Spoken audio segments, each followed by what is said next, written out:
Welcome, everybody, to the show. It is Counterclipping show number 232. Our topic tonight is... there isn't a topic. We can talk about whatever anybody wants to talk about this evening. However, we are giving away an unpunched copy of Case Blue, unpunched and complete copy of Case Blue tonight during this show. So I hope everybody is excited about that. I'm pretty excited about it. So I think it's going to be great as a way for a couple of reasons to say thanks to everybody who tunes in for the shows and videos and all that stuff. That is supporting the channel, and I really do appreciate it. And I've gotten some fabulous stuff on this affiliate link deal, so I figured I would spread the wealth around a little bit. We are drinking, in a departure from our usual modus operandi, Great Lakes Edmund Fitzgerald Porter, which is one of my favorite styles of beer anyway, and we could think of this as a tribute to Dan, whom I have stiffed now 3 weeks in a row on the Chit Show due to other obligations. However, we will be back with the Chit Show next Sunday night at 7:30 p.m. Eastern Time in this space. So I knew I had to do this to do something, and I didn't pay attention to it, so it didn't happen. How about that? Just a moment here, folks, while the incompetent host struggles with the interface some more. All right, so if anybody would like a link to the Ardwulf's Lair Discord community, I will throw it in the link right now. We talk mostly about historical war games there, but not exclusively necessarily. There's an RPG channel and some off-topic stuff and all of that. So there's that. I would also remind everybody to please do thumbs up the video if you're here. Please do subscribe to the channel if you're not already subscribed and you want to hear more about tabletop war games and possibly Traveler from time to time. And if you'd like to help support the show, there's a bunch of ways to do that in the video description, including the Patreon. Big shout out to the patrons of Ardwulf's Lair.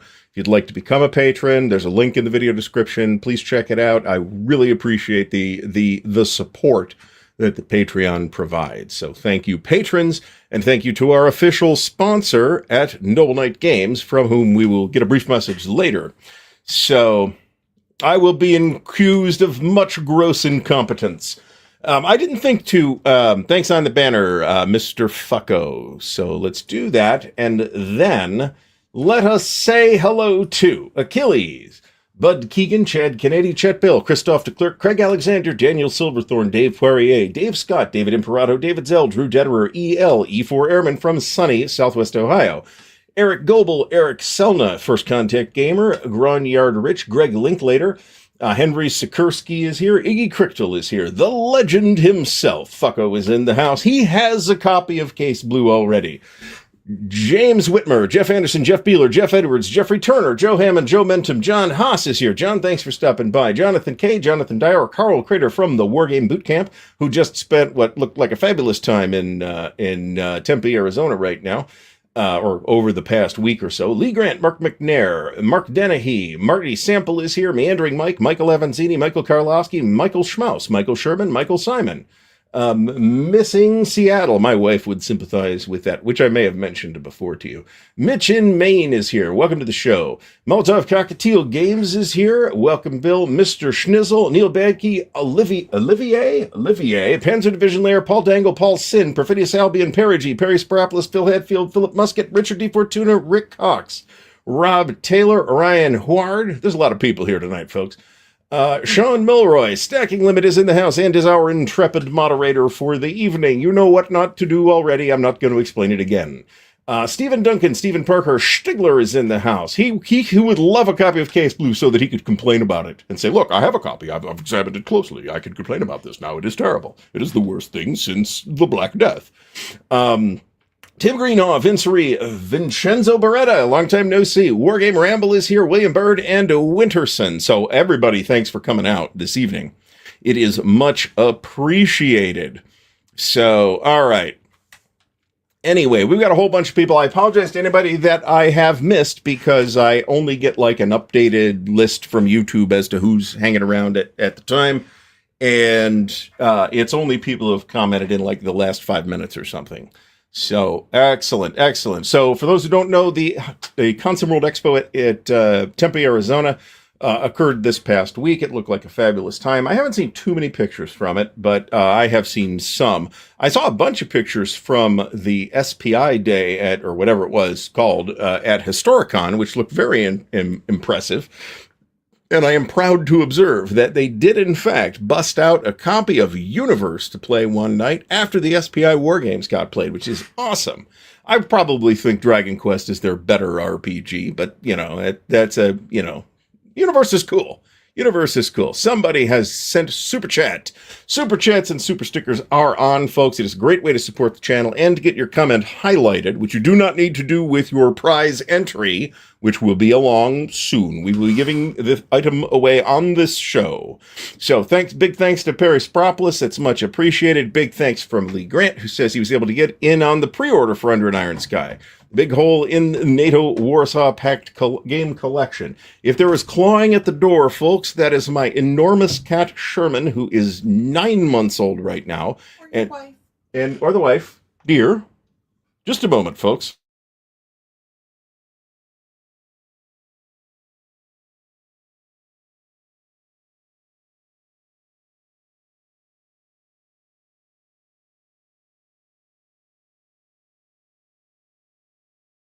All is well, folks. All is well. That was, in fact, not Sherman, the giant cat. That was the wife reminding me that I had the money to play the fellow who cuts our grass. So I saw this on Facebook. So it is not on BGG. I didn't see it on BGG. Lee Grant, happy to see you filled that hole in the collection, and thanks so much for the support. So that's right. That is exactly right. Sherman may march to the sea, which is apparently in this room. He is very, very needy boy so far. He is going to get bigger too. So he's already like well over 20 pounds and is twice the size of any of the 4 other cats in this house. Anyway, I could actually have a little segment of Sherman photos on the show. If you'd like me to do that, let me know. Otherwise, I might do it once, but not as a regular event. So anyway, Alexander, nice to see you here. It is in fact being given away tonight, despite the diversionary tactics employed by some. So here's how this is going to work, folks. We're not doing it right yet. We'll do it at some point during the show. And in the meantime, let's think of this as an AMA where you can hassle me with whatever questions you want. He's not a Maine Coon. He is just a ginger cat that, you know, they had at the shelter and with his brother, which we also got. Not Maine Coon, just really big. Maine Coons sometimes get really big. So, Brant, thanks so much for the support. I am positive that YouTube is enforcing a rule that if there's any giveaways, you have to like the video to win.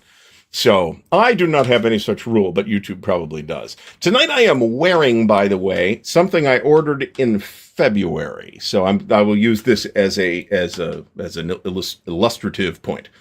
I am a big fan of Mr. Seth Skorkowski, who's also here on YouTube. He does a lot of stuff about Call of Cthulhu and Traveler and other games I like. So I decided I needed this shirt from his merch store, which was through Spring, which is who my merch store was with.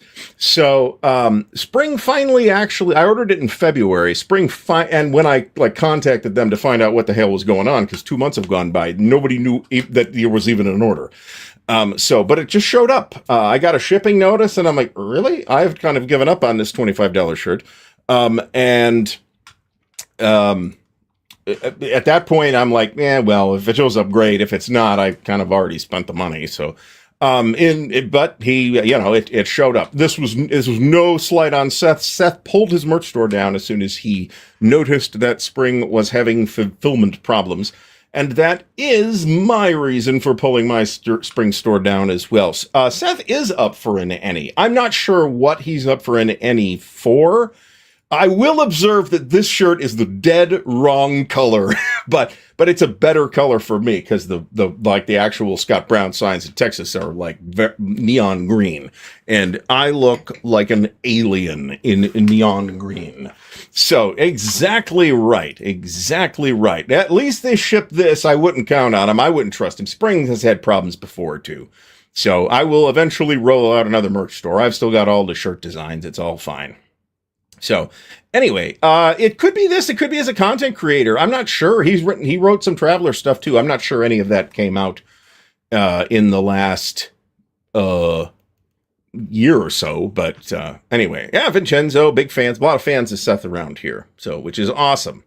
So, and Any is there's a role-playing site that's mostly about the things in the D&D space, mostly.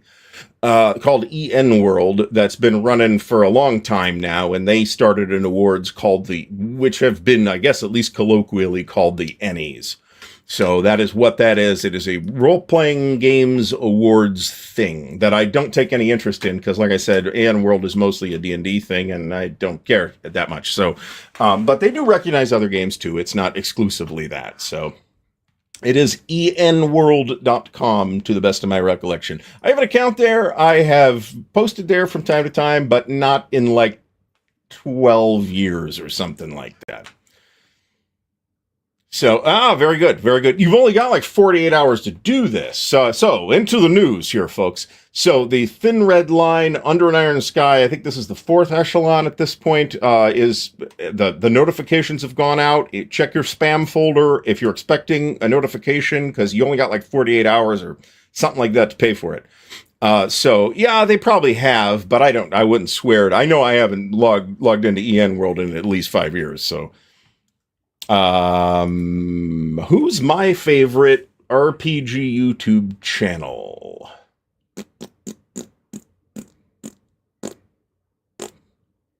Probably Seth, to be honest. Seth and I have a lot of crossover. There's a lot of other good YouTube channels, and there's a couple other channels that do a lot of Traveler stuff. But I think Seth is consistently the best. Seth is the only one I bought fucking merch for, okay? So there you go. So, Wolf Dog, thanks so much for the support. It is much appreciated. I will not be attending any further conventions this year, however, because it's just not going to work out for me time-wise. I have spent the last better part of 3 weeks preparing for a number of family things, all of which happened this past weekend. So that was the time problem that I was having. We are through it now, and we are stronger than ever, so it's all good. Link to the Discord didn't work. That's unfortunate. I will supply a new one. One moment. I would love a Ardwulf. This is actually what got me pissed at Spring the first time, was I ordered a shirt. By the way, I meant to mention, so if anybody ordered stuff from my merch store and Spring hasn't delivered, please let me know. My email address is in the video description. And we'll figure it out. Okay. I'll figure something out, whether that's giving you your money back or finding a shirt vendor that won't stiff you or whatever. We will take care of it. All right. So I am going to get you folks another link for,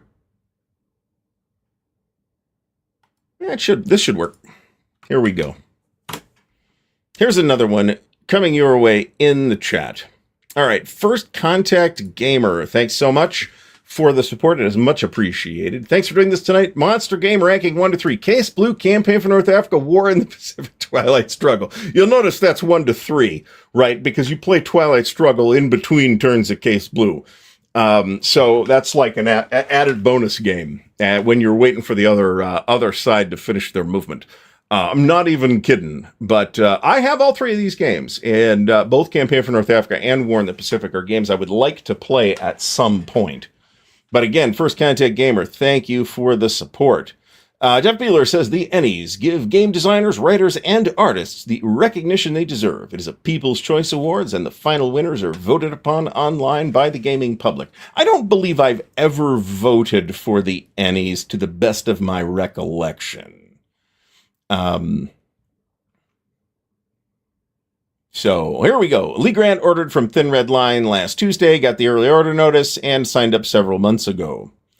Oh, that's interesting. I did not realize this. I did not realize that their fourth printing is noticeably changed. That's definitely true of the first and to second printings of Deadly Northern Lights. There was significant enhancements. I have the first printing, but I did not. All the extra stuff you can go download anyway. So no, I don't think, not unless it hit the next in like the last couple days and I missed it, which I have been real busy, so it's not impossible that occurred, but I don't think so. What I am more curious about, it has in fact not dropped the GMT July newsletter. What I'm waiting for is news on the latest round of charges. Brent McCabe, thanks for stopping by. So it is an assembly instead of a convention. Brant, if I could crash at your house, that might make it workable. I don't know, for at least a couple of days. Captain Nolan said he's ordered 100 rare war games for me and they have not been delivered. Indeed, they have not, because they are entirely fictional. Yeah, I'd say so. Even though the Ennies are a lot younger than the CSRs, they are a pretty equivalent set of awards in many, many ways. Not just the fact that they're like the kind of the chief facing awards for that particular hobby. There are structural similarities as well. Stuart, thanks for stopping by from sunny and incredibly humid South Korea. 20 minutes mostly in the shade, still soaked in sweat. Yeah, it's we had a beautiful day here in Akron, Ohio, I will say. David Imperato, I have both the SPI and Decision Games versions of War in the Pacific, actually. They are substantially different games. To some extent, this is true. I mean, it's always going to be true of awards that are awarded by a popular vote. I mean, that's just the reality of that kind of award. So Jeff Beeler gives us some background information on the Ennies here, created in 2001 by Russ, who runs EN World, or at least did at the time. I have no idea what's going on with them now. They do a ceremony, which has been at Gen Con since 2002, but the website is no longer associated with the awards. Okay, there are, let's call it legal reasons why you would want to separate them like that. So, okay, Michael Avanzini says GMT has not charged for Army Group North yet, which is great because I blew all the money on the birthday party. So, one of the events over the weekend was my wife's 50th birthday party, which went well. So, so if GMT would like to hold off for approximately another week and a half, that'd be great. I'd be cool with that. Well, amazingly enough, me too. How about that? Mike, good to see you here.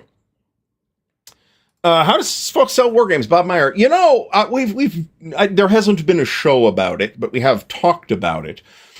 So here's the way I do it. You could skip the first step that I'm going to give you, which is making a video, and just replace that with go find Consim Marketplace on Facebook. That's the best place to buy war games, and it's a pretty good place to sell them too.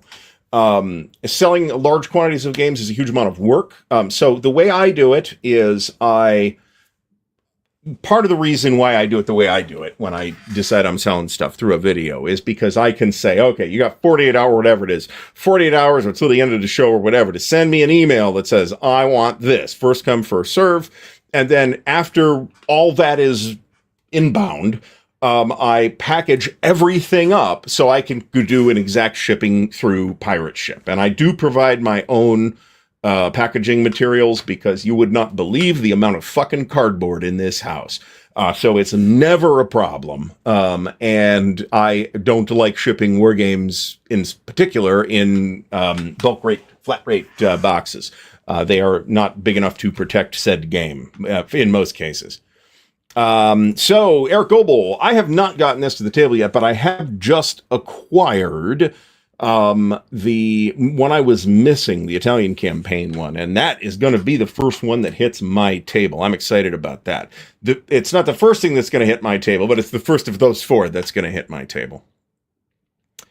James Whitmer asks, is there a single purchase item that a person could buy for Traveler to see if they would like it? Asking for a non-playing RPG gamer. I have a couple of suggestions for this, a couple of which do require a payment, but it's a low payment. So there are two ways to do this. One, you can go to DriveThruRPG and look for the Classic Traveler Facsimile Edition. That is around here somewhere. That is this book. You can get it electronically from DriveThruRPG for free, and in print, it is not particularly expensive. If you would like the more up-to-date Traveler rules currently published by Mongoose Publishing, then what to look for is either the Merchants or the Explorers Edition. Those give you a stripped-down set of rules, but they will give you a feel for what's available. And they're like $2 or something like that in digital format. And they're, I don't know, they might be $20 in print, but I've, of course, got them. Actually, I don't have the Explorers, the Merchants Edition yet. But they're both available digitally. So I've still got to put Crimean War, which got played at Buckeye Game Fest, Drew. That copy that I got from you, actually. But I still haven't put mine back together. So, First Contact Gamer says that the changes to Under an Iron Sky 4th Echelon noted no fixed reinforcements, same event card mechanic as Sacred Oil. If there's event cards, that's kind of a big change right there. Lines of communication map, OOB's rule, that's a lot. That's a lot. So I am not buying it again, however. So I have it if, well, it was a big round number, so. Okay, excellent. Carl says they were playing Barbarossa Army Group North at Consim World, which is one of my most anticipated. I mean, historically, it hasn't necessarily been most anticipated because nobody knew when these were coming out. Like over the years, but if it like was on the production schedule, which it is now, then yeah, I'm excited to get the new version. So that is now my next big thing that I'm excited about that will be arriving. I'm pretty sure at this point. If you go to a big convention, sometimes you can sell stuff. Marty brings stuff to WBC. At the Tempe Consumer World Expo, they have like a flea market table. I'm not 100% sure how it works, but the way it worked at Compass Expo when they were doing it, which they don't anymore, is you had stuff and maybe there were slips, but you'd put like a price sheet out or something like that and like put your phone number in, and then they would come find you in the room and hand cash, and you hand them they pick the game up. So that's how that typically works. I was not in any of these, unfortunately. Dave played Typhoon, which was demoed at Origins and the Armchair Dragoons Wargaming HQ area. This is the Decision Games' recent reprint of the SPI Classic Operation Typhoon. And Joe Youst was out to talk about Over the Rhine, which is the next Goss game. So now, the easiest way to dump large quantities of stuff that you just don't want. I guess I might talk about this in depth, actually. We're doing great on time. Like selling pieces individually on eBay will net you the maximum possible return for your stuff. Okay. Usually that's the case, but sometimes like amazing deals happen on eBay, and I've talked about a couple of them here at this point. I think was like $18 or something like that for a soapbox, War Between the States, and like $1.18 or something like that, or it was $1.88, I think, for RuneQuest First Edition. It not even in that bad a shape. So, and then when it showed up, it had the first adventure in it too. So the point, however, is that selling stuff on eBay in quantity is a pain in the ass. It's a huge amount of work. And it's kind of like an ongoing thing too, right? Whereas if you do it on Facebook Marketplace, you can just keep the post up for 2 days and then figure everything out and bill people exact shipping, and they give you the money and you ship it out, and that's that. And usually people do that through PayPal. I have seen it done through Venmo, but I've always done it through PayPal. So Sean Sullivan can fly to the U.S. to pick up Case Blue because it's cheaper than shipping to Australia. Well, they do have them in Madison, Wisconsin at this time. I can tell you that. I may miss some comments tonight, folks. I see that Jeff Beeler is on the job. How far am I behind already? I am only about 3 minutes behind on the chat at this time. They do sometimes give away the Old Traveler starter set, which is this boxed set, or the Merchant's Edition, or the Explorer's Edition, or this. Right now, I think on drive-thru, this is free. I think. That does change from time to time. So, I am well positioned to answer Traveler questions, I think. All right. Why wouldn't... Well, so, it's funny you should mention this, John. Thanks for stopping by. They actually are talking about redoing Case Blue. Now, I've asked Carl about this. I think I asked Carl about this. Or I talked to somebody. I forget. But I don't necessarily think it's going to be packaged as like one huge game like it was the first time. I think they might break it up. There's been scuttlebutt about that. That is not official in any way. But that seems to be a suggestion that somebody made at some point years ago to get it back in print without necessarily it costing $800. So you're treading on dangerous ice here, Stigler, just so you know. Yeah, a new game. There are reasons to redo it. There's some new stuff in OCS now that wasn't there before. Not necessarily in the basic game, but there's been some things for higher level commands and stuff like that that I think Case Blue would benefit from. And I would expect the maps to get redone to comport with the rest of the big scale East Front maps, which they won't right now. Although there was talk that got resolved. Maybe this is how it got resolved. I don't know. So, Carl, yeah, I think so, but they're not doing it at Compass anymore. So, YouTube sound is skipping again. That may have been just me walking around. That's very plausible.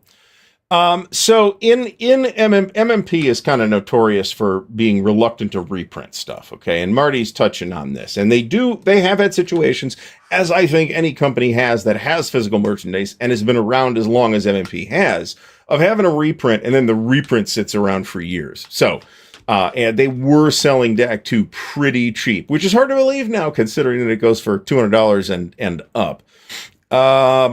This is interesting news. This is very interesting news. Eric Lee Smith is reprinting the Civil War with Revolution Games. I do know that Eric wants to redo it. I think this is fabulous news. I would like to see it. However Eric would like to do it would be fine by me. So whether he wants to publish it through Revolution or self-publish or whatever, cool. I will buy his new version of the classic Victory Games, the Civil War. Thank you, Dave Poirier, for that very good news tidbit. This is what I'm missing by not going to Consum Expo, folks. Well, so this is an interesting comment on Captain Nolan's part. And I see where this is coming from. Remember that, so there's a principle called Sturgeon's Law. That's something that science fiction writer Ted Sturgeon said in the 50s or 60s or something like that. That basically says 80% of everything is crap. Music, movies, cars, whatever. 80% of it is crap, okay? So that applies to war games too. So the games that are getting reprinted are not the turds. The games that are getting reprinted are generally beloved classics that people would love to have an updated version of. So Captain Nolan is right, but I think that's the dynamic. More than anything else, I think that's the dynamic at play here.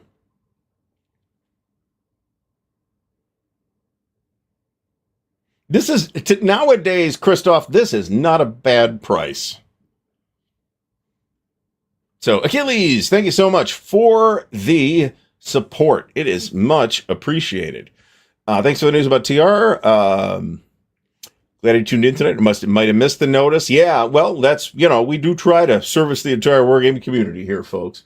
And in tribute to your screen name there, I will have you know that I am currently plotting through this. Teach yourself ancient Greek. So we're not very far along in my copious free time. So what that really turns into is me, getting a book off the shelf that I've had for years and like reading the alphabet and then stopping on like page 3. So that's where that's going to end up.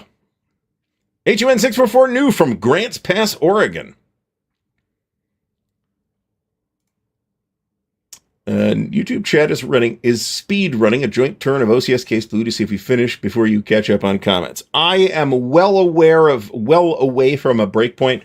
One of the things I want to do with the show is kind of build breakpoints in. So I'm not saying this is the timetable, but say, hey, I've got basically like the first 20 minutes or whatever to bullshit with people and whatever, and then we're into the topic. We have not always done that. So I'm going to try, as we continue to try to improve this show, to do that. So, this is a fabulous question, Vincenzo, and thank you for the support as well. He asks, talking about the news, how does Diamond's bankruptcy affect the wargaming RPG market? Well, the RPG market is going to get hit pretty hard for publishers of a certain size. Okay, so like Wizards of the Coast they'll lose some money, but they're owned by Hasbro, so who cares?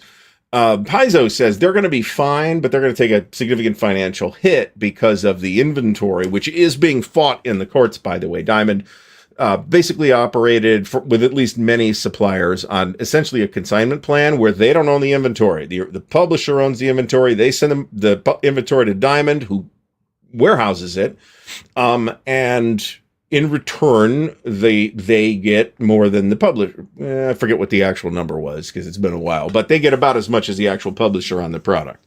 The game store that buys it from Diamond gets about 50%. There is some variation between different product lines and things like that. So I would suspect that GMT might take a hit on. So if you don't see. The way I was going to say this is going to be confusing. If a publisher's games are generally not in retail stores already, then this is probably not affecting them at all. And there is a good chunk of wargaming publishers are in fact not in brick and mortar game stores already. That's the way it is. And that's the way it's been for a long time. There's plenty of RPG publishers who are not only... All right, I don't know who that was. That was my phone ringing for some reason. We can't get this stuff straight here tonight. So a lot of RPG publishers, like not really small, but like established companies like Green Ronin, for example, are getting like caught pants down by the fact that Diamond now says we're going to sell off your product to give our creditors money, and their biggest creditors are not like Wizards of the Coast and Paizo and stuff like that. It's huge banks and stuff.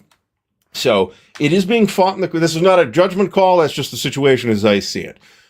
So it will affect the wargame market a little bit. I think probably the biggest company to be concerned about is just GMT, because GMT is the company that you see most often in game stores. In RPGs, Paizo, Green Ronin, Chaosium, companies like that, they're going to have issues. They are going to have issues. I am not sure about any specific company, but it's whoever Diamond was holding consignment inventory from. I could do this, and in fact, I might do this at some point, but what that would sound like today is putting up a green curtain behind me, and I have not had the time or energy to do that, so... All right. The original Case Blue will not become suddenly worthless. So, Carl, thanks also for the news. I haven't planned. Oh, okay, that's different. I thought I heard something different, but I don't know who I heard that from, Carl. It probably wasn't you. They haven't planned to package Enemy at the Gates 2. So there's going to be a Case Blue 2, which is just going to be the Case Blue part. Is that what I'm getting? Because that actually makes a lot of sense to me. Although you might as well do Enemy at the Gates too, but that could be 10 years away. So, I'm sure this is true, and I can't give you examples, but I'm sure not all reprints have been successful. There is, like I said, there's a legal effort to retain their products. A 2-volume deal? Well, there you go. Okay, cool. This is another one of those things where it's like, yeah, I mean, Carl, just tell them at MMP, I'll just whatever you guys want to do, it's fine. I'll pick it up. So, well, in the meantime, I recommend people do this because it really is a good game. Yes, this is absolutely right. And they would need to change some things. And I don't know. I've heard a lot of scuttlebutt over the years. I don't know what the current thinking is. So if Carl wants to talk about it, Carl can talk about it. And I'm sure we will eventually ask him to be on the show so he can talk about it. All right. So Jeff Beeler prefers the Mongoose Traveler Explorers Edition, which is like Star Trek because the Merchants Edition needs reworking. No combat skills for players and little medic skills, so avoid low passages. I'd have to look at this. I'm obviously not going to play out of the Explorers Edition or Merchants Edition. I've just got the game, so I'm good. They did a starter set too, but which I have digitally, but which is physically out of print, and which I probably ought to inquire, see if Noble Knight has a copy at some point. Interesting. Okay, I'm not sure this registered with me. So Brant has been keeping a pretty close ear to the ground as somebody who runs a major gaming news site.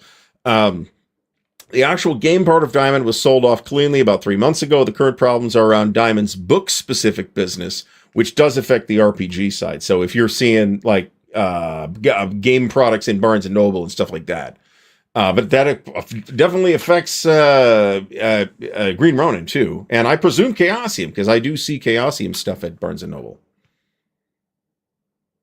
So I think the actual number was 80%. The point is we don't remember the turds, right? I have this argument with my mother that's like, oh, the music was so much better back when you were a baby. Well, no, you just don't remember the unmemorable stuff. That's all. And if he does have Fallschirmjäger on pre-order, I am really not sure there's a market for that, to be honest. It would be tempting, though, to pimp a copy of Scrimmage out just for the sheer ridiculousness of doing something like that. Stuka Joe. I nominate Stuka Joe to give us a video on Scrimmage with Stuka Joe level production values. That would be great. And if Joe's here, I think that would be great if he said, you know, it's a good idea. So, well, if you're reading inscriptions and stuff, yes. But if you're buying a book with the Iliad in Greek, which is what I would like to read, then there will be punctuation in it. But there's weird punctuation too. So, you know, it's not just periods and question marks. I am aware of this. Stephen Parker mentions that Revolution Games has just released Gettysburg the First Day, which is kind of a replacement for The Devils to Pay, which Herman had done through Tiny Battle Publishing, I think. This is a complete reworking of that to the Revolution Games Blind Sword standard. I will, of course, pick this up. Not this week.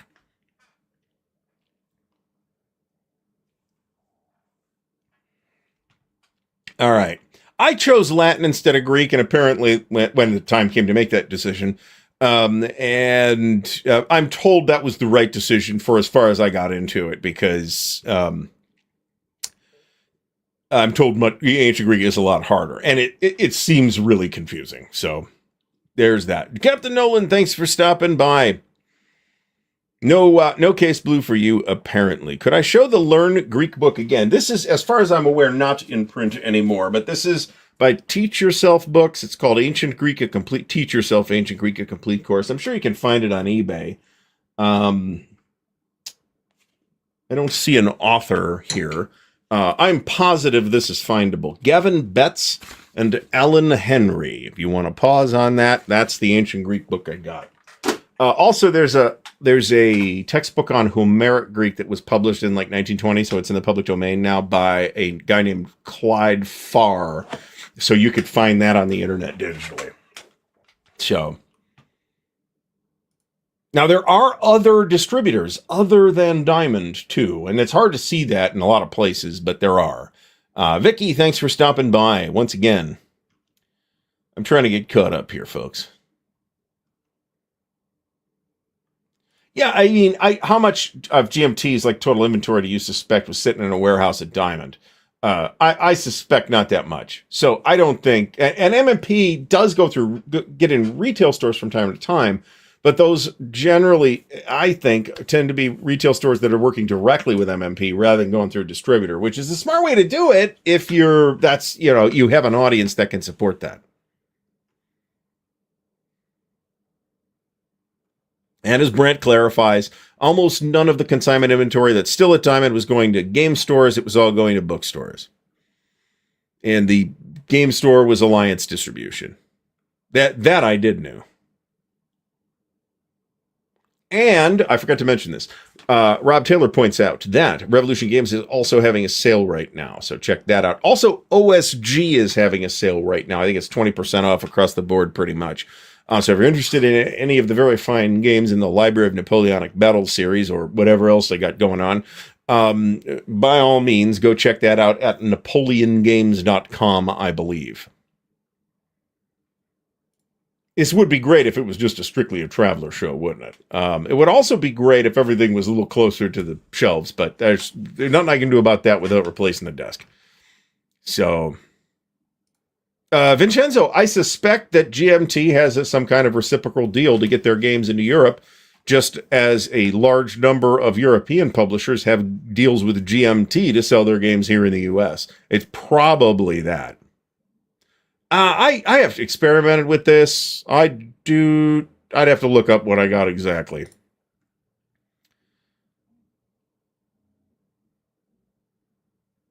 Yeah, bookstores are not selling GMT games. I can tell you that.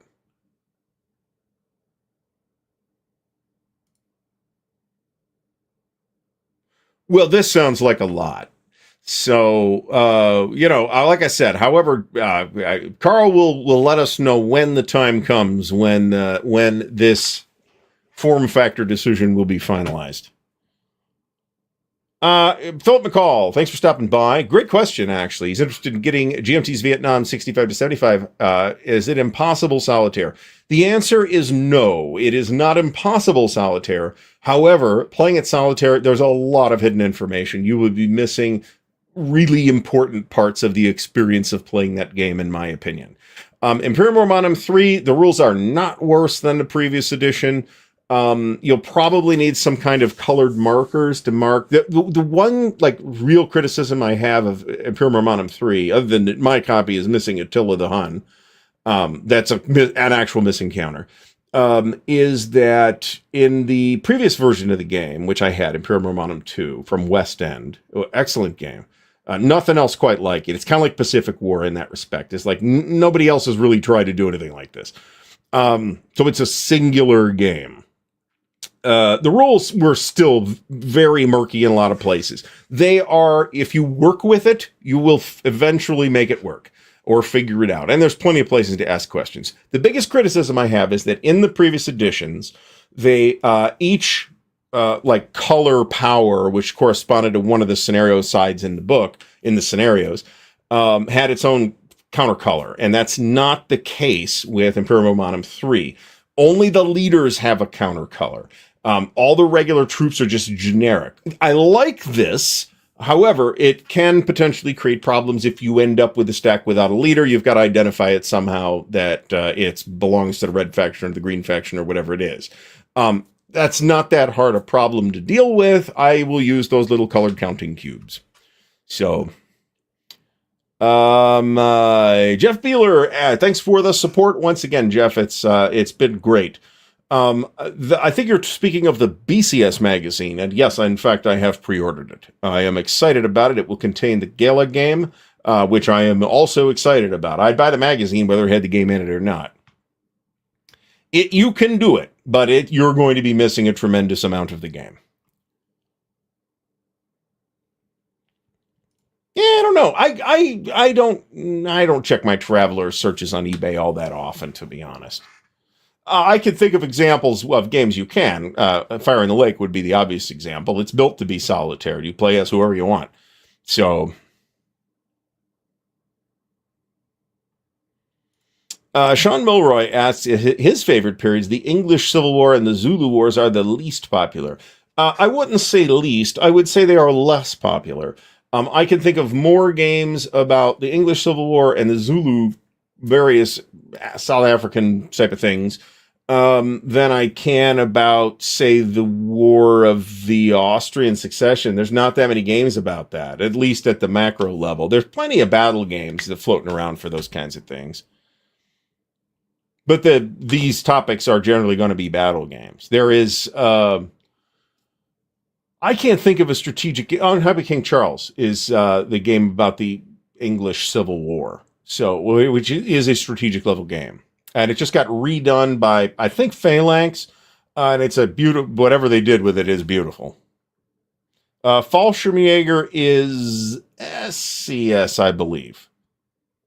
I think I reordered it, ordered the reprint, I should say, because I didn't have it, thinking it was TCS, and it's actually SCS. So I do have a copy of Scrimmage. I'd actually like to bust it out at some point. I have no confidence that it's going to be good, but I would love to see what they were trying to do with that. So as a counterpoint, here's Achilles saying he plays it solo. So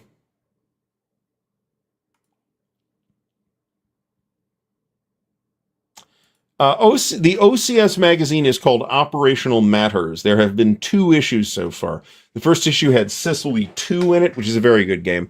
And the second issue had Luzon in it, which is a good game, but it's so small that it's not going to keep the attention of diehard OCS people for very long. But that said, it's a very tight game. It's a pretty good way to learn the system's a lot of the system's basic mechanics, not everything.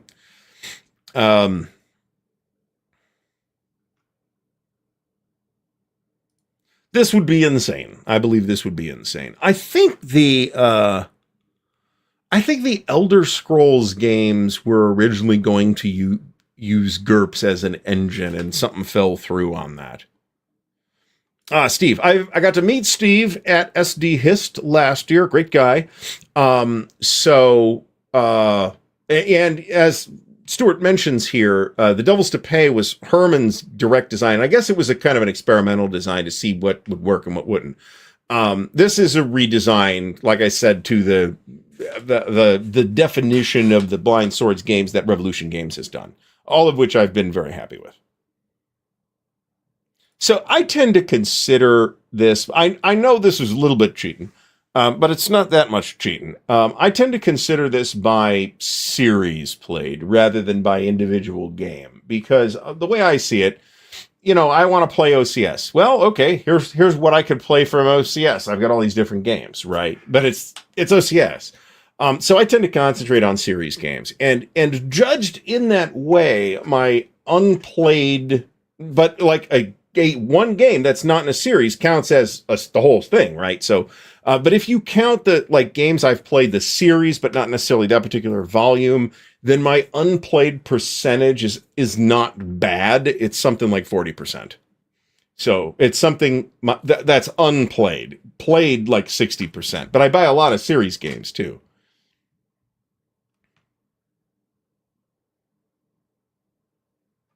I am aware that we are pronouncing hoplite wrong, and I don't care. That is how it is pronounced by people in Ohio. So, all right. So I heard about Kobold Press. Brant says that the RPG companies that are really exposed are Kobold Press, Green Ronin, Chaosium, Roll for Combat. What does Roll for Combat do? Snowbright Studios, Paizo, obviously, and others. I don't know who Snowbright Studios is either.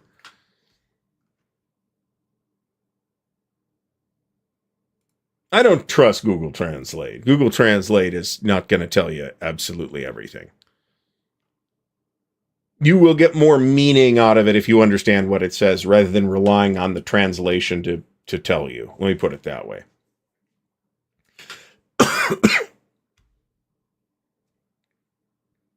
I mean, I kind of agree with this, but maybe they feel like that would split it. That maybe this way they feel like we do a BCS magazine for whatever of their games support having a magazine.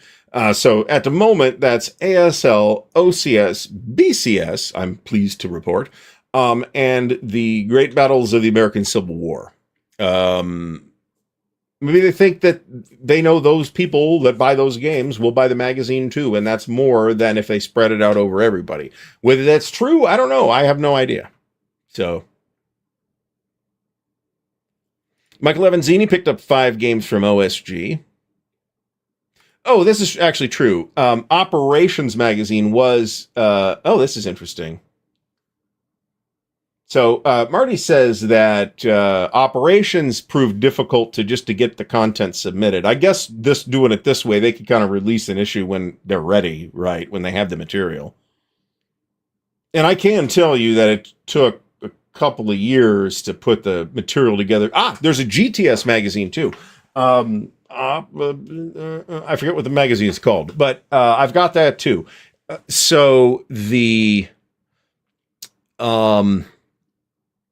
It took them a few years to put the content together for that article. I've got this. I would love to try it. None of them are cheap, but I feel like the quality's high. So, and they'll get play. If I get them, I'll play them sooner or later. So.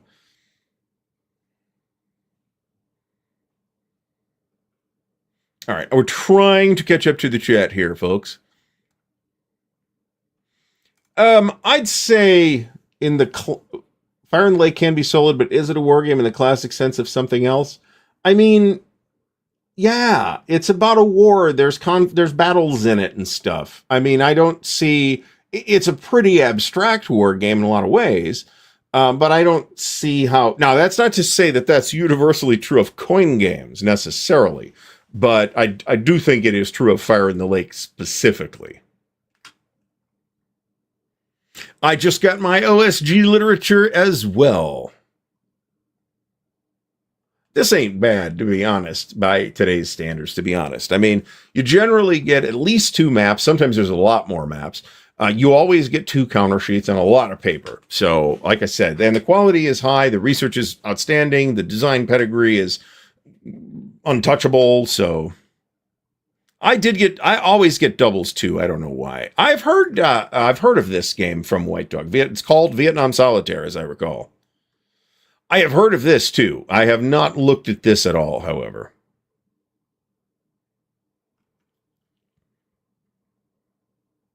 All right. Let's see here. So Alexander asks about... We're still not caught up on the chat. About TCS, the Tactical Combat Series. I've only played a little bit of it, to be honest. Here's my sense of TCS at this point. It is like the mechanics, shooting stuff, that kind of thing. Moving around, extremely straightforward. Not necessarily conventional, but not complicated or insanely broke or anything like that. The heart of the game is in what they call an op sheet, which is basically like a piece of paper that they give you in the game. You can photocopy them so you have as many as you need.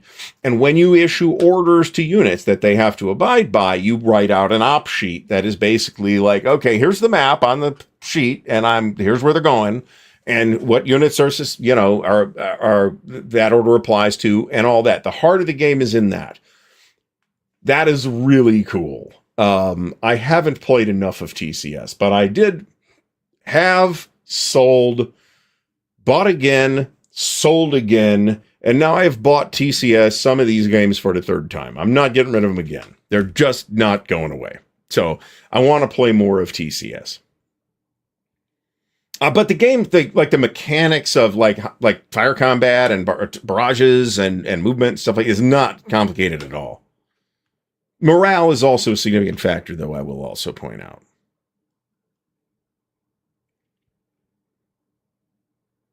All right, Doug Sessions, great choice to get into GBACW. It is a great system.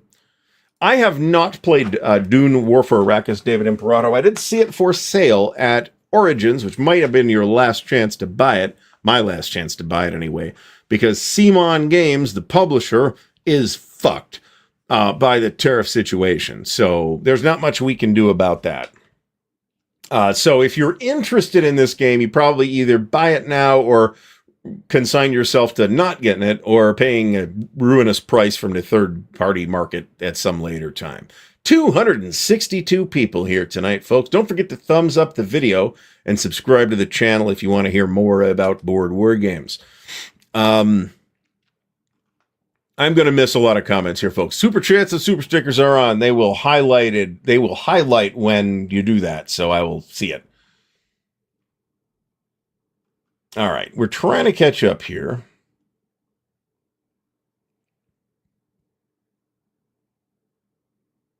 War Diary magazine has occasionally included a game too, and more often some kind of accessory for an existing game. It is an excellent magazine.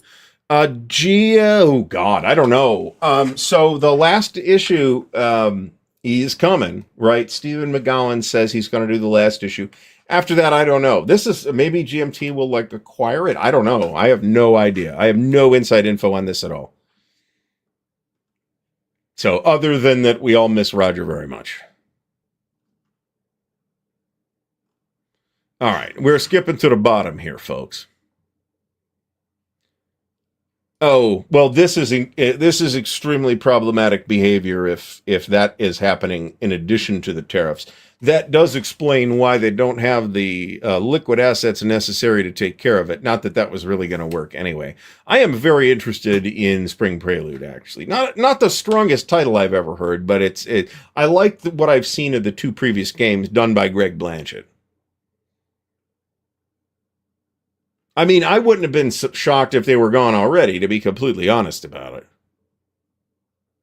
Yes, this is exactly right, because you don't know exactly when the units that you've just given new orders to are going to be able to start executing the new orders. So it adds uncertainty, it adds fog of war. It's a great element that some people just aren't going to like because you've got it's written orders, right? I mean, there's a map. It's not complicated, and you don't have to write it out in like actual dialogue. But all right, and this is a good point too. It's not like GMT doesn't have their own situation they're dealing with right now too. So, all right, folks. So here's what's going to happen. I'm going to put up a hashtag. You're going to enter that hashtag in the chat. If you want to win a copy of Case Blue, and that hashtag, and then we're going to hear from our sponsors at Noble Knight, and then we will talk some more, and we'll give it away by the end of the show. So here it is, hashtag Case Blue on my table. So put that in the chat. We are already collecting stuff. I might not wait till the very end of the show, folks. Don't get me wrong. This is good. Yeah, I know Stephen is, folks are giving him a hand here, which is good. So this is also a piece of news, by the way, that the latest round of the Journal of the Traveler's Aid Society is coming out pretty soon. Like physically actually shipping. So, all right.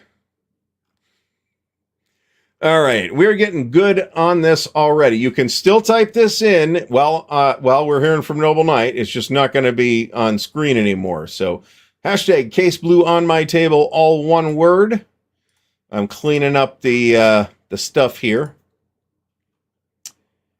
And now it's time to hear from the official sponsor of the Counter Clipping Show, our good friends at Noble Knight Games. Take it away, Noble Knight. Here at Noble Knight Games, we've been carefully growing the world's largest selection of board games, role-playing games and dice, war games, miniatures and paints, card games, and more. Going on 25 years now. Our rustic castle contains more game and hobby goodness than you can shake a stick at. Complete with careful packaging and the finest customer service the land can provide. You can buy, sell, trade from anywhere in the world, just like nature intended. Noble Knight Games.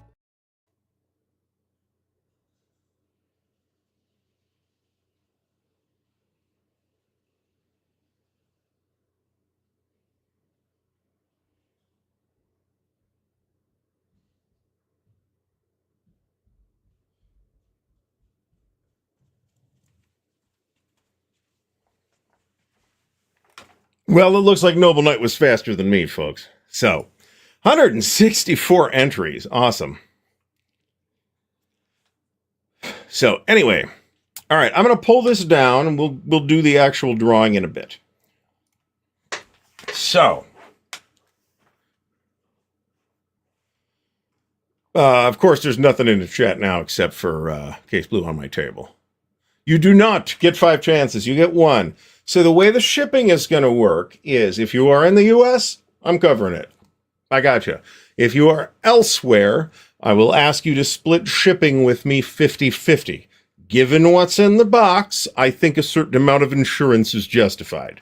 If that goes internationally, that may create problems because we got to take our chances and it gets lost in the mail, or we got to declare it, in which case there's duties and stuff like that, which nobody wants to deal with that for what this costs. So,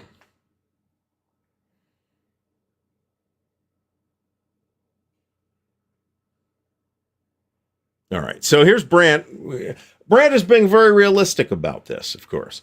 Some people are simply not going to do this. Now, as I've said, and talking about this and saying it was coming over the last couple of weeks, I will be disappointed if somebody wins and then just flips it. But I can't stop you either. And, things come up. So I get it. And sometimes one has to part with games that one is not going to play. I will, if somebody wants to drive here and I can hand it to them.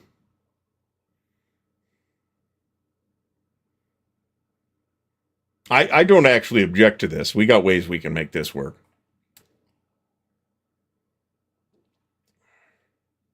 So, David Sandberg, welcome to the show, is wondering how Combat Volume 3, which is the Market Garden one, measures up to the first 2 volumes. You think it's switched developers?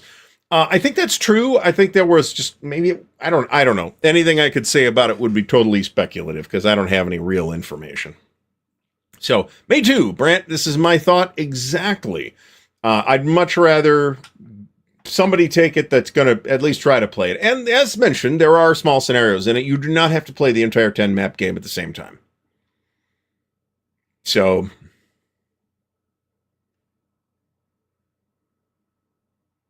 I think I've looked at this at the talk about it anyway, and I'm very interested in this. They've also got that's not VUCA. That's Nuts Publishing that did Roads to Stalingrad.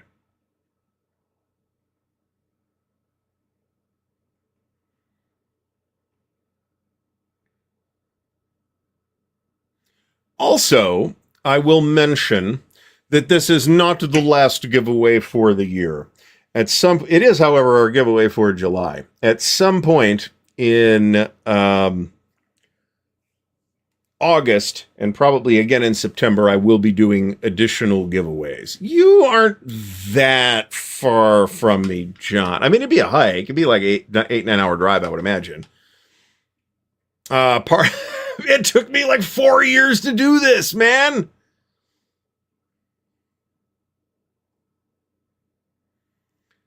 I'm not even kidding. Remember how I got my Case Blue, which was in like a bunch of trays mixed in with Guderian's Blitzkrieg 2.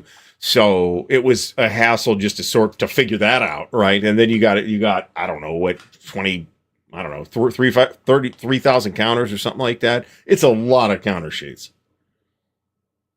So I will hold you to this, Stuart, just so you know. This would be epic, and I would totally help to promote such an event.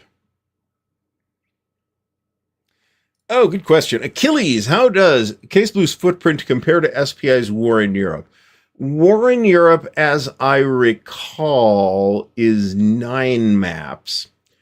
And the problem is that the map arrangement for War in Europe is basically 3 maps by 3 maps, maybe there's 10 maps, and then Spain, or Iberia, Spain and Portugal. So that part of the map that juts out into the middle of nowhere is the part of the problem that doesn't fit on a rectangular table arrangement. I believe if you have 3 2.5 foot by 8 foot folding tables. You can fit War in Europe, except for this Iberian map. Case Blue's map layout is not like that. It is not as regular. So when we played it, we played with, we played on 2 4x8 tables, separated 4x8 tables, where we had the enemy at the gate stuff on one table, and then 2 of the maps from GB2. Actually, I think 4 of the maps from GB2. And then on the other table was all Case Blue, Crimea, all that stuff. So it's a lot. It's a lot of space. And even on a 4x8 table or a ping pong table, which I think will accommodate, I know it'll accommodate War in the Pacific. And I think it'll accommodate War in Europe too, I think. I'd have to check that. Ping pong tables are 9x5, I think. So stacking limit. I will literally re-roll if he wins, because he has it already, and I know he has it, and he's one of the people I played it with. So I told him he is ineligible. But don't forget that Case Blue also replaces Enemy at the Gates. So there are kind of 2 halves to Case Blue, the boxed game, right? There's the Case Blue part, and there's the Enemy at the Gates part, which is the part around Stalingrad. So, and you can play, and 2x2 regular wargame maps, which Enemy at the Gates will fit on 2 6-foot folding tables. So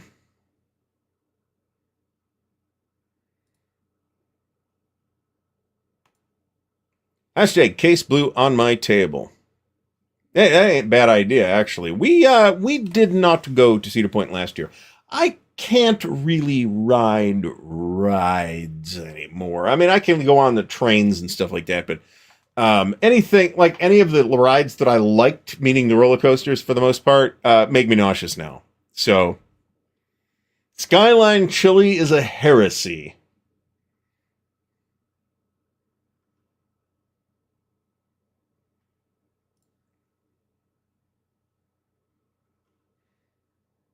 Case Blue roll and ride. This is a good idea, actually. Yes, but remember that there's 280 counters per sheet on the Case Blue sheets. I don't know how many there are on the red strike sheets, but it's less than 280. A lot less, because they're pre-rounded counters. I have a copy that is unpunched, which is missing the marker sheets, because I gave them to a friend who needed the marker sheets. But I mean, I'm fine on markers, right? And it's never leaving again, so I was comfortable with that. First Guderian's Blitzkrieg is, in my opinion, not worth your time. Okay, so here's the deal. The way supply worked in Guderian's Blitzkrieg 2 was changed substantially in Enemy at the Gates, the second game in the series. So as a result, the only game in the series that's really not compatible with the current rules is the first Guderian's Blitzkrieg. The reason for that is just because the supply is different, and a lot of the tuning of mechanics that revolve around supply is different. It can be made to work, but if you are buying it to try to experience or try OCS, it's a terrible choice. It's worse choice than Case Blue, because it's going to give you a lot of bad ideas about how the game doesn't really work now. Like I said, it can be kind of backfitted to the current rules, but a lot of modifications have to be made, and that is not a new to OCS operation. So unless you are a fanatical completionist, I would avoid Guderian's Blitzkrieg 1, the original one. And interestingly, this is something that has never really happened outside of the much smaller game, Smolensk, Barbarossa Derailed, which is a terrific game, by the way. And that is part of Barbarossa. It is July through September 1941, if I'm remembering correctly. And it's that situation around Smolensk where the Germans got slowed down, And maybe that's why they didn't make it to Moscow. Who knows? Okay, it is 9 maps. I was right about that. I always want to say it's 3x3, and it's actually 2x4, and then Spain. Spain is the dingus sticking out into the ocean.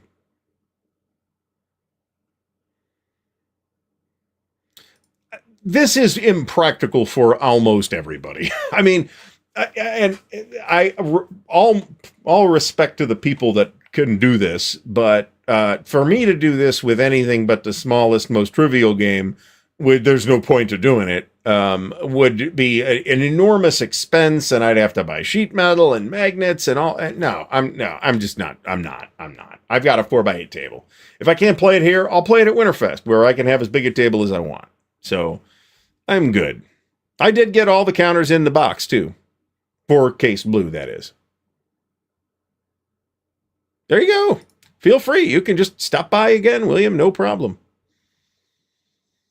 This is a great question. Speak up if you have played Case Blue. I will speak for myself and say yes, and Fucko has definitely played it. Stacking Limit has played it.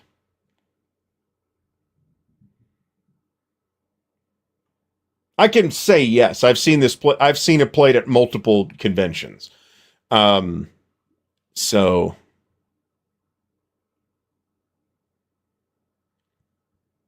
Carl likes Cincinnati chili. And you know what? I give Cincinnati chili a hard time. But it is a war crime. So.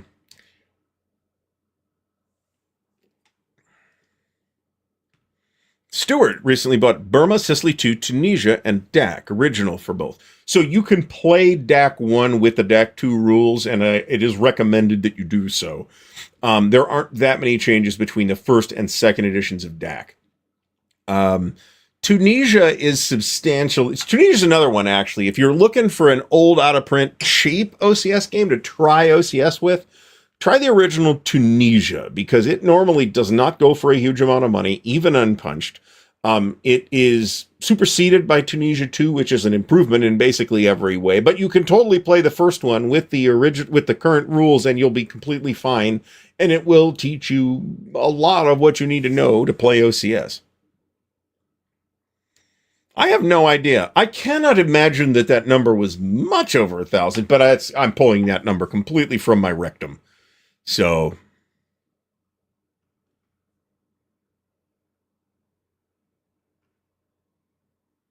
It isn't, and really familiar OCS players, Carl's right, and not recommended by me unless you're that curious about the results of such an experiment. I would not bother with this. I would, if you are already an OCS player, pick something else. And if you aren't, then there are better entry points to the game. To the series, I should say.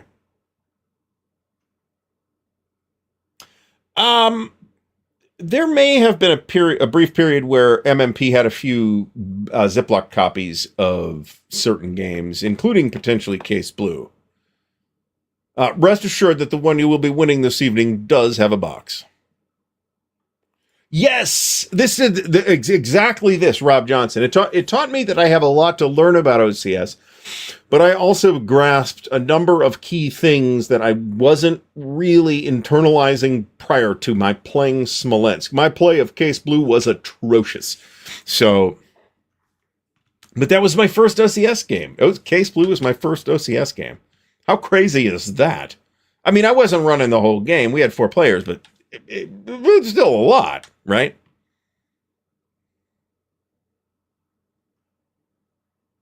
All right. The vast majority of folks have not played Case Blue. You know what? I say scenarios count. You don't have to play the entire campaign. Case White, I had that back in the day and currently have the redo of that First to Fight from GRD. This count. You get like a half a point for this. There is a vassal module for Case Blue, and there is a vassal module which links Case Blue. This might be the same vassal module, and Guderian's Blitzkrieg 2, so you play the whole thing, which there are rules for, and which is really cool. Hube's Pocket, there's really not a good reason to buy Hube's Pocket. Again, unless you were an insane collector, because I bought it. But Hube's Pocket is really kind of superseded by Third Winter, that it like happens in the time frame of that, and I believe pretty sure there's scenario support for that.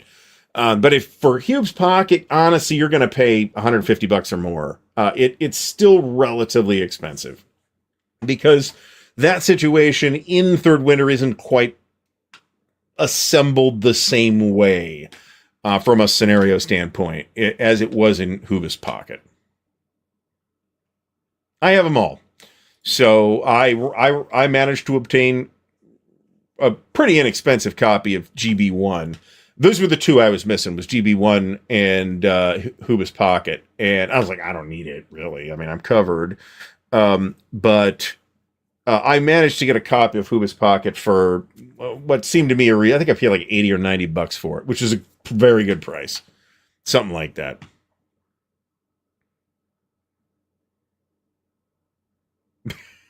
This is fantastic. Getting into the spirit of things. Tunisia 2, the Order of Battle specifically, has undergone through a lot of revision between Tunisia 1 and Tunisia 2. Most of the changes, I think, reflect that. Yes, it was Agri Day. If we're talking about, I forget what the rule is. There's like a rule in some, but not all OCS games of like emergency supply. It's never been called Wiener Schnitzel.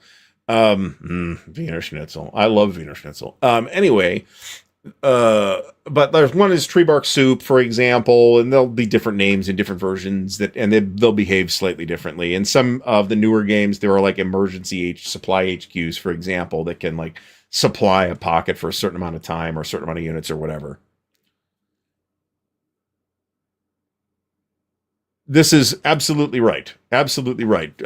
Tunisia 1 goes for way less than Tunisia 2 does, and DAC 1 goes for substantially less than DAC 2 does. DAC 1 is not normally particularly cheap. I bought that too. Why? I don't know. But I have it. So, no, it'll go in one big fat Ziploc bag.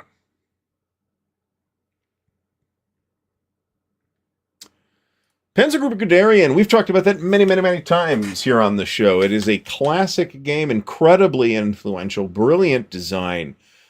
Designed by Jim Dunnigan and developed by the late Richard Berg. And from what I understand, there's a lot of Berg in the game.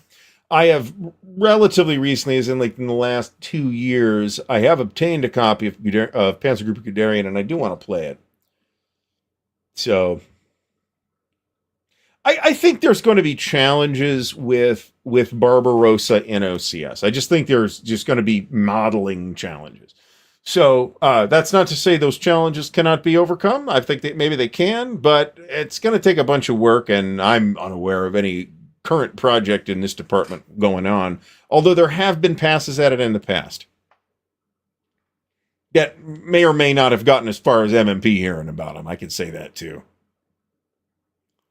I never did a unbox opening, like an unboxing for it, because like was so when I got it, it was in like literally 30 counter trays and a box. So with the paper in it, and I had to figure all that out. So I didn't do one. I don't know if anybody did, and I suspect that nobody has. On the other hand, if today, if I were coming into a copy of Case Blue for my own collection and was going to open it anyway, I would 100% make an unboxing video of it. So, that's interesting. Agri Day, very interesting. You could do a cock and goal thing, maybe scale. I'd have to read more about that particular episode to know if that makes sense from a scale perspective in OCS. Panzergruppe Guderian, I don't know if it's worth paying like $200 for a copy. I wouldn't, but you should be able to get a cop on like an Avalon Hill copy without paying that much money. You may have to be a little bit patient with that, but you can eventually do that. There you go. So yes, they're doing Barbarossa. Check back in 2045. They will have news at that time.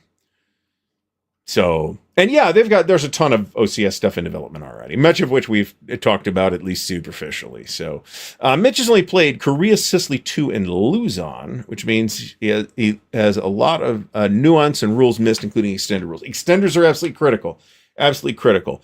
Jeff Beeler is here agreeing with me in that. Now, there's a huge caveat to this, which is availability, right? At one point, when you could reasonably easily get a copy of OCS Smolensk, it was easily the best choice of first OCS game because it will give you all of the pieces, including extenders, that you need to know to operate in OCS, right? However, Smolensk is out of print and now goes for a pile of money. So the best intro available at the moment is Luzon or Korea. Korea is actually really good. And won't teach you quite everything, but it'll teach you quite a bit. This was a GMT release. I can picture the box in my head, and it looks like a GMT box, but I'm not positive this was GMT.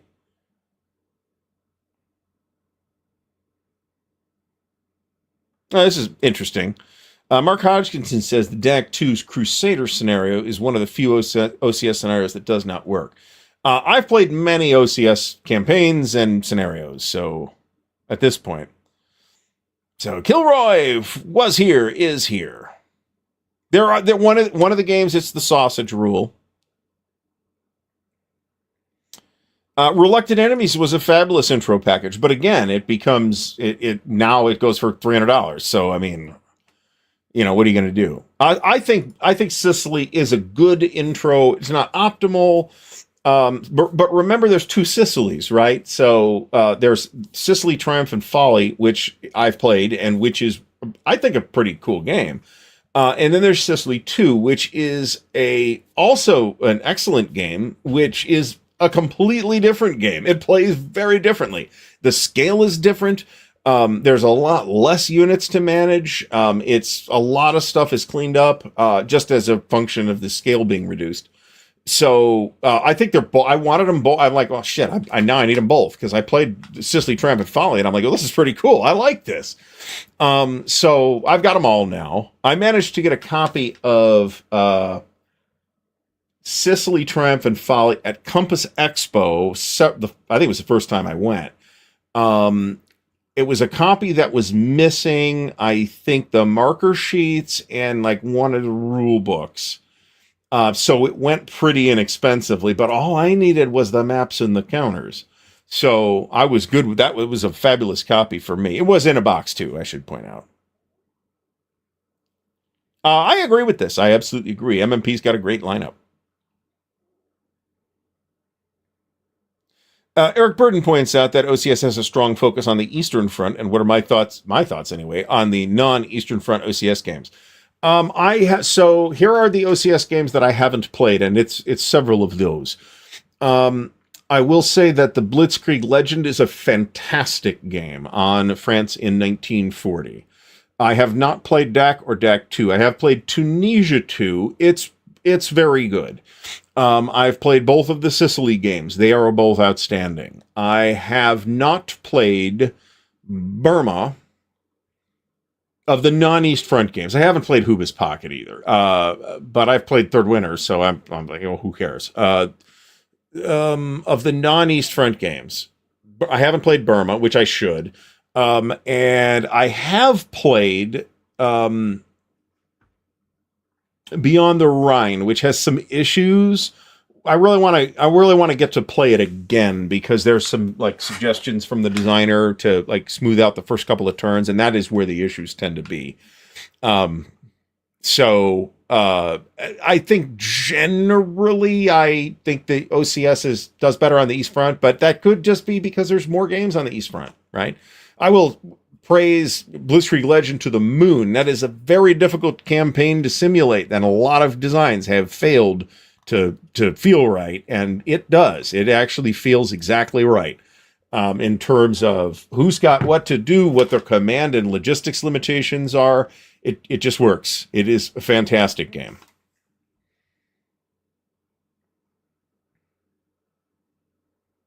All right. So OCS, like I said, that's why I said I'd have to look at this. I'm not sure scale wise it would make sense for OCS, but I'll buy a BCS game on it. That's cool.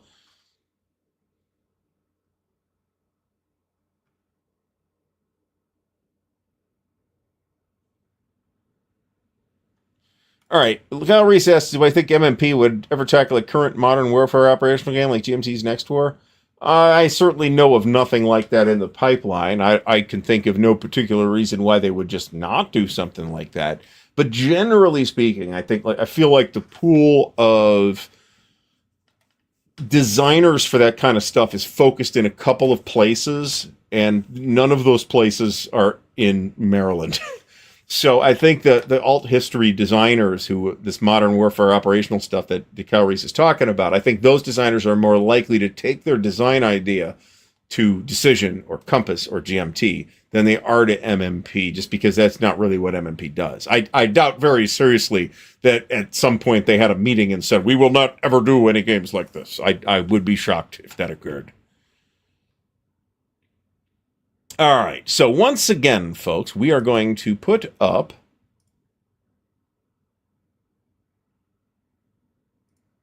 there we go. All right, on-screen comments, I hope will be back in the next couple of weeks, by the way. Huzzah, one small step does sound correct. Thank you, David Imperato.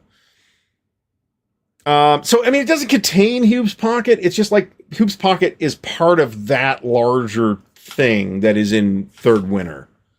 Right, but I'm pretty sure there's a scenario for it too. I obviously have not played said scenario.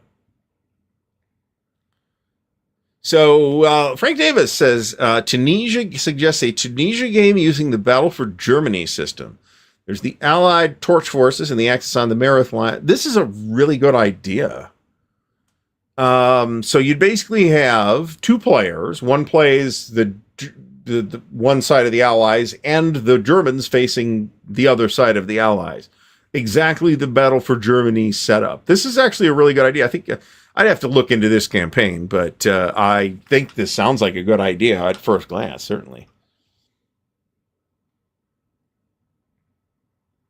All right, Marty says Reluctant Enemy. So I imagine, Marty, you're checking on BGG, which this is about right. Generally, you can get decent prices on the BGG marketplace. This is a lot. I'm not going to lie. This is a lot, but I have one. So I'm good. Sorry for those who don't. It is a fabulous game. I do know that one of the things, and I'll let Carl talk about this if he wants to when we have him on next. I believe there was a Burma 2 extending the Burma campaign or a different Burma campaign or something like that in development. So at some point in the pipeline. A lot of people will tell you, Greg Grant, that East Front is not played out without Barbarossa. Barbarossa has not been covered in the system comprehensively. I think there was initially an idea that OCS there would do modern stuff too, but I think that has never happened. So I think I'm inclined to agree with Carl here that when he says that OCS Modern would really require you to make a lot of changes to the game. I think what I would say that I think OCS ought to do is, or OCS, geez. What I think is maybe a good idea is have somebody come up with a small OCS game. Smaller than Sicily 2. Smaller than Aracor is. Come up with an OCS game that's got about 40 pieces and a pretty small map. Figure something out. And then release it on Vassal. That's what I would do. You'd have a one-page game-specific rules, but I don't know. I don't have a good situation in mind that would fit that kind of thing.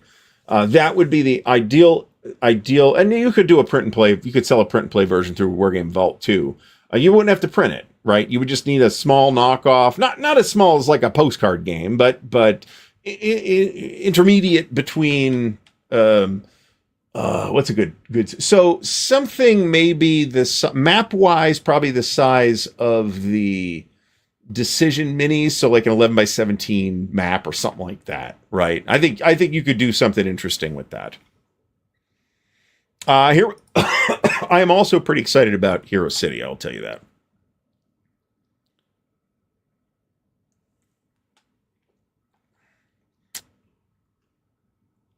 I do think Greg Grant, and this is my issue with Beyond the Rhine as well. I do think you need to learn to, and I do too, to learn how to manage supply correctly in Beyond the Rhine. Because I think if you are like you're really good at managing supply, I think it can be done. I think it's just difficult. But hey, patent bitch too, right? So, all right. And this is a good point. I forgot about this. Damn it. Iron Curtain, which is well, it's past hypothetical, right? It's NATO versus Warsaw Pact stuff, so it's not quite what was asked for, but it is a more modern topic, at least in some of the situations. You can enter as many times as you like, folks. It only counts once. All right, Paul Sin mentions that Third Winter can still be had for list price if one keeps an eye out. This is probably true. I have an extra Case Blue and an extra Forgotten Battles. And an extra Crimea. And I will buy an extra Hero City when it comes out and create some giant monstrosity of all of Ostfront. And it's going to be friggin' glorious.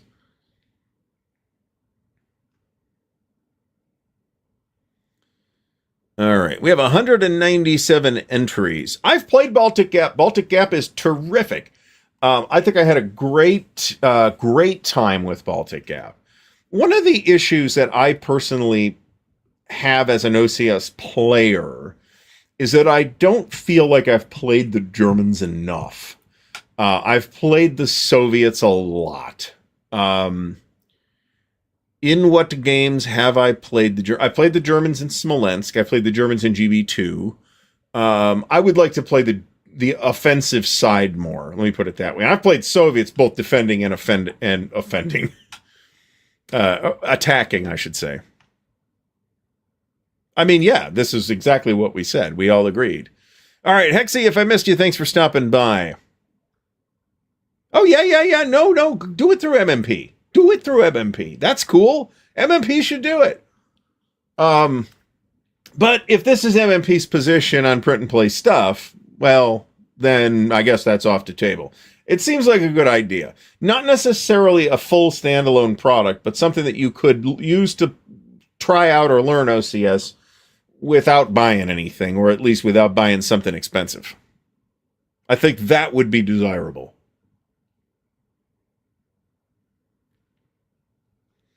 Whenever one of these kinds of statements is said by Carl, I will just assume that this is the facts and that's it, because that is who Carl is. He is the expert on this stuff. I think I would like an Italy game too. I'm not convinced that would be fun in OCS. Remember, that is a consideration that was made. Because it's a very grindy campaign, and not everybody's going to like that. Frankly, not everybody's going to like Forgotten Battles because it's a position warfare thing. You've got to beat through this pretty heavily fortified German line someplace, and then you see what happens, pretty much is how that works.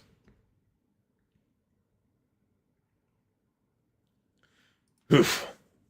This is a great quote from Carl here, actually. He says, the reason I did Iron Curtain for SCS was because he didn't want to do it for OCS. Which makes me ask myself the question of, had Iron Curtain come out for OCS, here's what I can tell you. I might not have played it, because this is not my favorite topic. But I'd still have it, and I don't, because I just decided it's a very nice package. I like SCS generally speaking, but I have to be specifically interested in kind of the combination of topic and scale that SCS is good at to buy an SCS game, generally speaking. And I'm just not, and it's usually more the topical interest. It's usually more that I have a million games on this topic and I don't need an extra one that's SCS.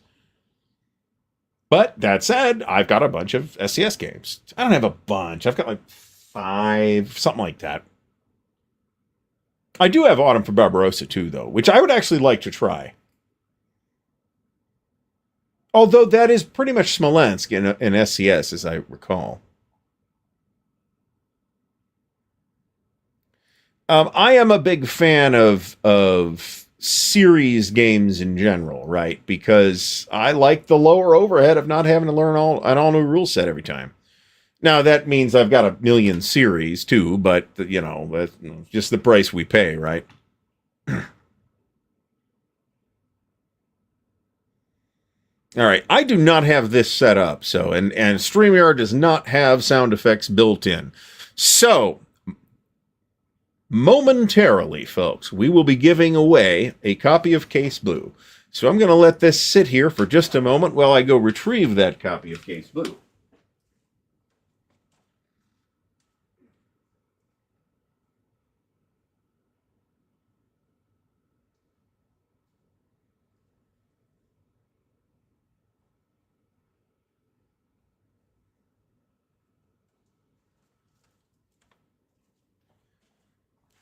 So as tempting as it was to run back in here screaming, "Oh my God, somebody stole Case Blue!" Here's Case Blue.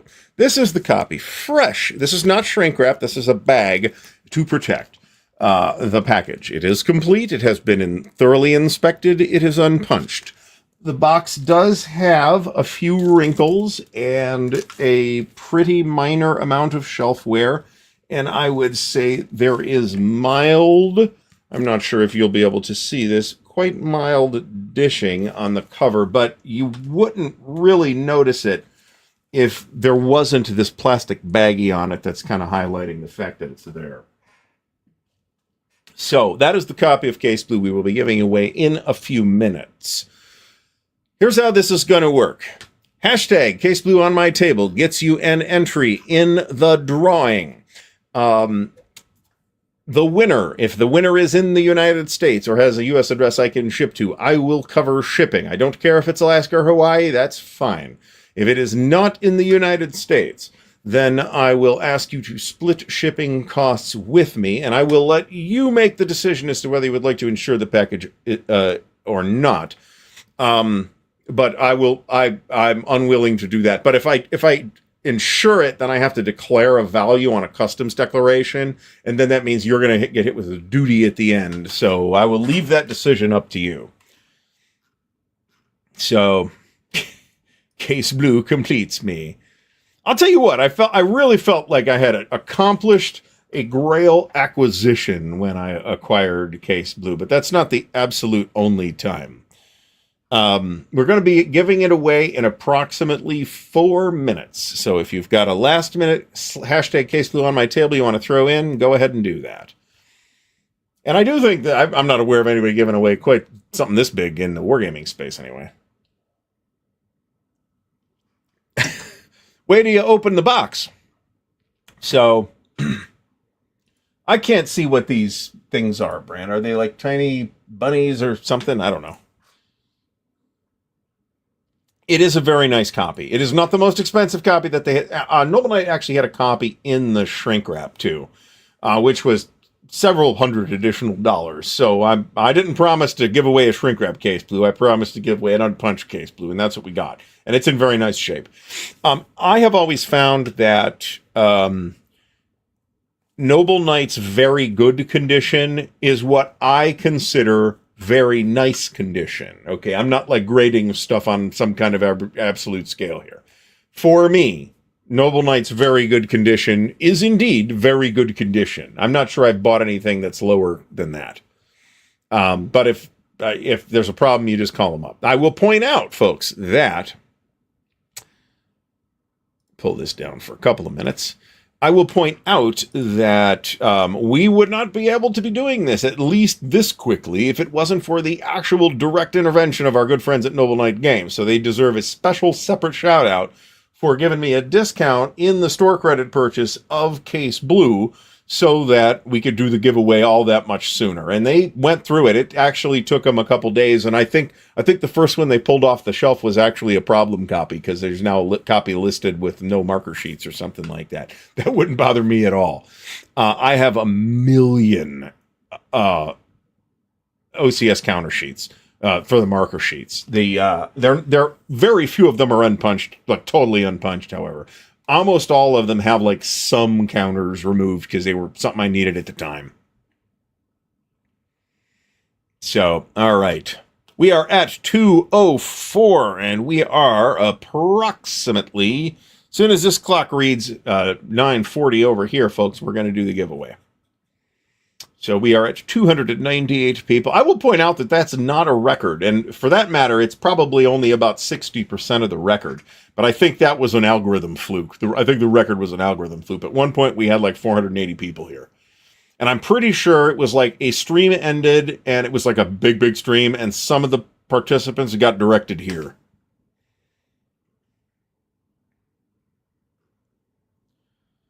All right. Yeah, it's a good question. We'll maybe Carl will say something in the meantime. All right. So once again, I'm going to pull this up, and we're going to spin the wheel, folks. Here it is. Let's see who the winner is.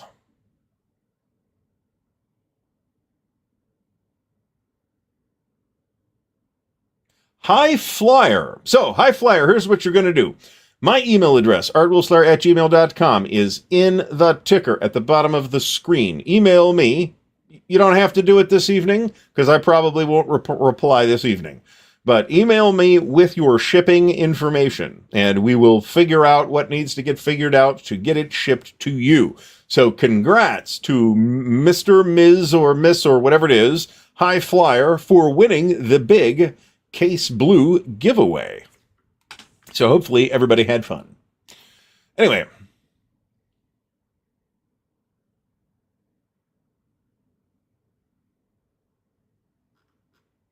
Just checking. Now, if I don't hear back from High Flyer in, say, 24 hours, then we may have to have a remedial plan. I didn't have an actual policy for this, but get back to me within, tonight would be great. Let me put it that way. So, I hope not. It would be hilarious, wouldn't it? But they did not control the spinner here. The spinner is an actual StreamYard feature that I'm using. So also, I'm going to point out that I'm kind of thinking I'm going to do a big giveaway annually. We'll see. I have made no decisions as to what that's going to be. But this won't be the last such sort of thank you giveaway either. Let me put it that way. We'll see. Mo knows where I'm at. So maybe he didn't show up because he doesn't need Case Blue. And he thought all we'd be talking about would be Case Blue. Which has not been quite correct, but there you go. There you go. And Mr. High Flyer is about to have a bunch of new friends. So if you need people to play with, I can help. I could put out an advertisement and have you see if we can help you get some players or something like that. This will not be occurring, Mr. Longshore. I do have a couple of extra pieces, however. I've got some extra Judges Guild stuff. I've got at least one extra GDW adventure. I got crap for clip and done here tonight. But I got rid of most of the extra stuff, the extra Traveler stuff, in a trade last year that saw me trade away a Wargamer 2 and a kind of a lot of Traveler stuff. Duplicate Traveler stuff, though, for a copy of Le Grand Guerre. So that worked for me. So the finish, no, I don't think this is going anywhere either. I am sorry. It won't. This was not one we did a campaign on, and that's one reason why we did it. Oh, Carl, you should be able to, if you call Organ Laminations, they'll tell you to buy a new clipper. You should be able to get an equivalent spring, or maybe one that's just a hair less tight, from a hardware supply company such as McMaster Carr or Granger. That's what I would do, and they operate through the mail. That's what I would do. I tried to use my 3D printer springs, because I have extra 3D printer springs for the bed. Those did not work. That did not work at all. The springs are just not big enough. So there you go. That works. That totally works. Yeah, I think this number was something like 300 or 400, 400, something like that, of each of the finished trilogy games. What's the most expensive? So if you were to go to Noble Knight and search for just the war game category and look at the most expensive stuff, well, let's see. We've got that power here on the internet. So I'm not sure why that's not working. So let's go to Noble Knight. And let's go to some random game that's a war game. Or find, here we go, war games. So we'll just click on war games and go to all war games, and then we will sort in order of highest price. What we will see is that a lot of the highest priced items are in fact lots. Because a lot of people don't wish to deal with their lots. I have no friggin' clue what this is, however. Okay, this is a game called Lord Nelson at Trafalgar. So most expensive single game at Noble Knight right now. Designed by Roger Cormier, 1968. Publisher, self-published. So this is a self-published thing of some kind. I think I've actually heard of this. So this is expensive. Advanced Squad Leader, Big Lot. Advanced Squad Leader, Big Lot. Campaign for North Africa runs at Noble Knight at the moment. Runs between almost $1,100 and almost $1,700. So the most expensive single war game, that's not like some kind of unique piece where it was like Jim Dunnigan's personal copy of Up Against the Wall Motherfucker or something like that. I think this is probably pretty close to where it tops out.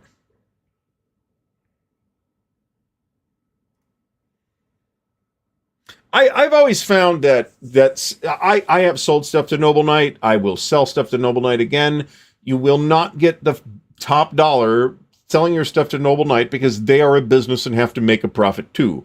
But not that you're saying this, John. I realize that is not what you were saying. But they offer a respectable amount of money for it. It's not like a half-price books where you bring a copy of War in Europe in and they'll give you a nickel for it. It's not, and then sell it for $400. Or $1,000, who knows? But so I wouldn't say pennies on the dollar. I would say quarters and dimes on the dollar. Let me put it that way. Now, from Noble Knight specifically, half price books, yeah, pennies on the dollar.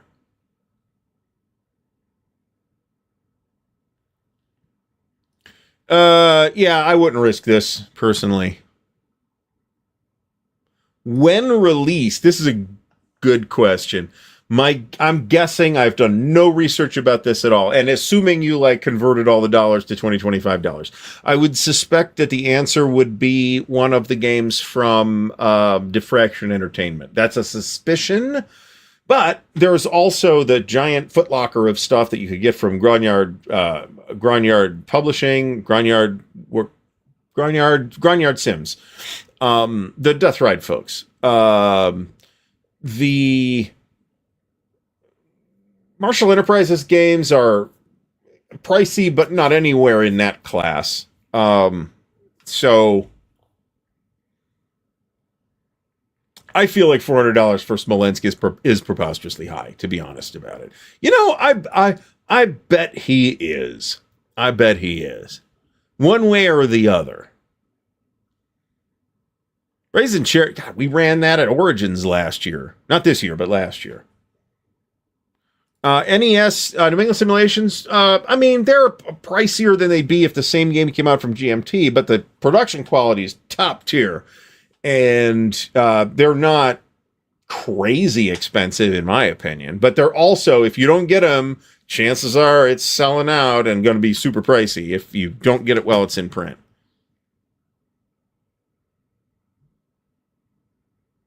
So they have sold these too. I will point that out. They have sold at least one of these. I don't know, what did this Ogre Kickstarter go? I was not involved in that Kickstarter. I have no interest in Ogre as a game at this time. I have played it. It is a fine game. It's not something I'm interested in at the moment. And for a while.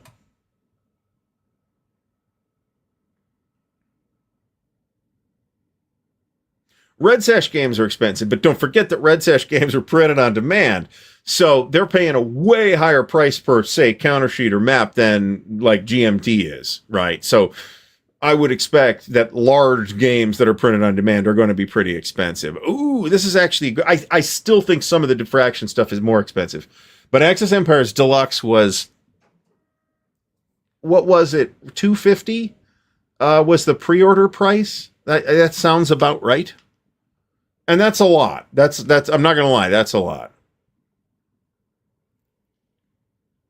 The Thin Red Line stuff, if you get them when they're new, chances are you're going to pay about $200 or maybe $180, something like that, if you get them when they're new.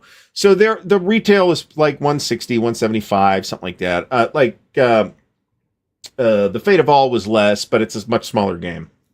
But once they're on the secondary market, they go for big change. I have seen this. This is insane. This is, you need a, there are vehicles that this thing will not fit in. It is insane. Killing Ground and Overlord together? Really? Wow. Okay, I didn't think it was that much.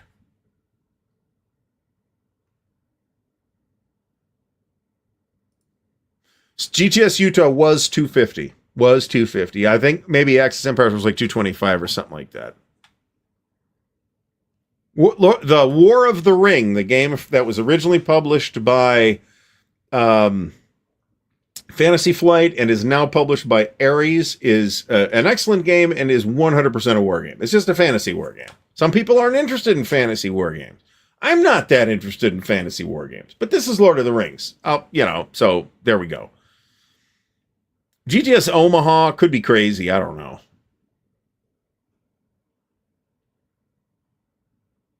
$2,900 for the Staff Special Edition. That is the entire Death Ride Kursk series, the whole thing, in a wooden footlocker. So